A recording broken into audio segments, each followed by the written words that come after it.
बारामती पोटनिवडणुकीसाठी उद्या सुनेत्रा पवार दाखल करणार उमेदवारी अर्ज। पोटनिवडणूक बिनविरोध व्हावी यासाठी राष्ट्रवादीकडून प्रयत्न। आतापर्यंत 17 जणांनी भरला उमेदवारी अर्ज।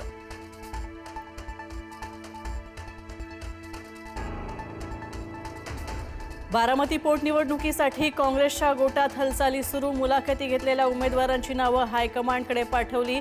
काँग्रेसकडून कुणाच्या नावावर शिक्कामोर्तब होणार याकडे लक्ष।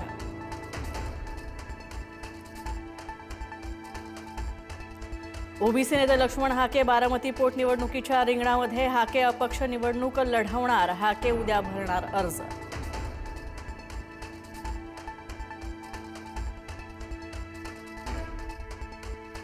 बारामती पोटनिवडणूक बिनविरोध व्हावी यासाठी आमचे प्रयत्न सुरू। प्रदेशाध्यक्ष सुनील तटकरेंची माहिती।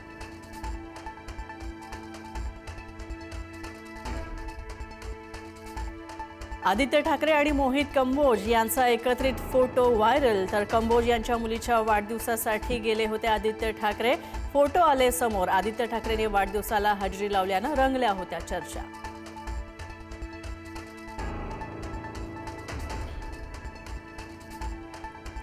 तेलंगणातील हिंदुत्ववादी नेते टी राजा सिंह यांचा पुन्हा वादग्रस्त विधान। औरंगजेबाच्या कबरीच्या जागेवर शौचालय बांधा। टी राजांच्या विधानानं खळबळ।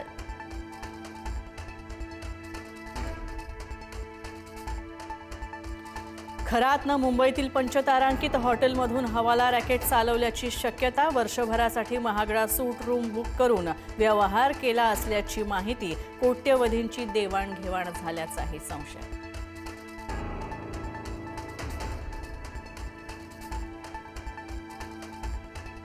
खरातच्या पत्नीनंतर आता खरातचा मुलगा हर्षवर्धन फरार। तपास पथकाला न सांगता हर्षवर्धन शहरातून गायब। 2 दिवस चौकशीनंतर अचानक संपर्क बाह्य झाला। तपासांवर प्रश्नचिन्ह।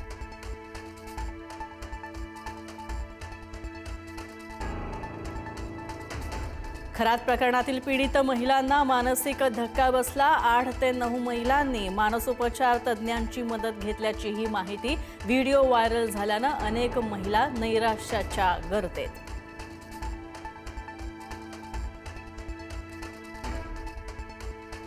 अशोक खरातनंतर खालापूरमध्ये आणखी एक भोंदूबाबाचा पर्दाफाश। काळी जादू उतरवण्याच्या बहाण्यानं बोलावून महिलांवर लैंगिक अत्याचार। महिलांना फार्म हाऊसवर नेत भोंदूबाबा जानकडून अत्याचार।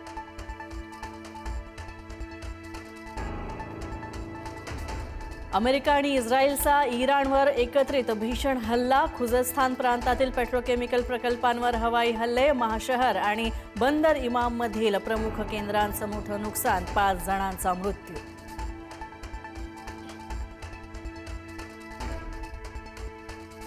कुवेतच्या ऊर्जा प्रकल्पांवर इराणचा ड्रोन हल्ल्यानंतर तेल संकुलाला भीषण आग। शुवेख ऑइल सेक्टर कॉम्प्लेक्समध्ये आणि विमानतळावरील इंधन टाक्यांवर ड्रोन हल्ले।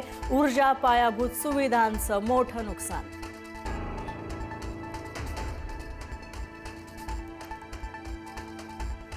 इराणचा कुवेतवर पुन्हा हल्ला। ऊर्जा मंत्रालयाच्या इमारतीवर यशस्वीरित्या अचूक मारा। हल्ल्यामुळे इमारतीचं मोठ्या प्रमाणात नुकसान।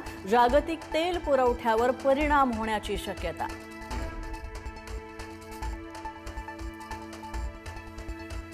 12,000 हल्ल्यानंतर सुद्धा इराणची ताकद कायम। 50% लॉन्चर्स अजूनही सुरक्षित। बोगदे आणि गुहांमध्ये क्षेपणास्त्र लपवली। इराणकडे अजूनही हजारो आत्मघाती ड्रोन।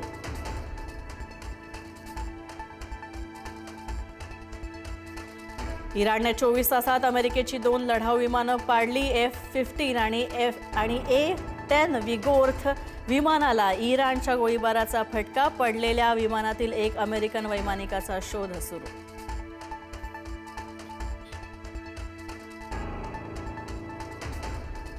इराण अमेरिकेतील तणाव वाढला। इराणनं अमेरिकेचं ब्लॅक हॉक हेलिकॉप्टर पाडलं। हेलिकॉप्टरवरील हल्ल्याचा थरारक व्हिडिओ आला समोर।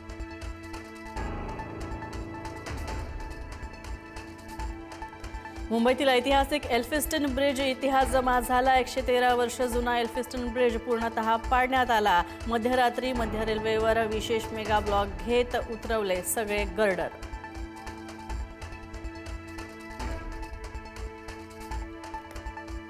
मुंबईमध्ये महिलांसाठी उभारलेल्या पिंक टॉयलेट सुविधेचा गैरवापर. फोर्टमधील फॅशन स्ट्रीट परिसरामध्ये असलेल्या पिंक टॉयलेट्समध्ये कॅफे. वर्षभरापासून अन्न पदार्थांचीही विक्री. पालिकेची कारवाई.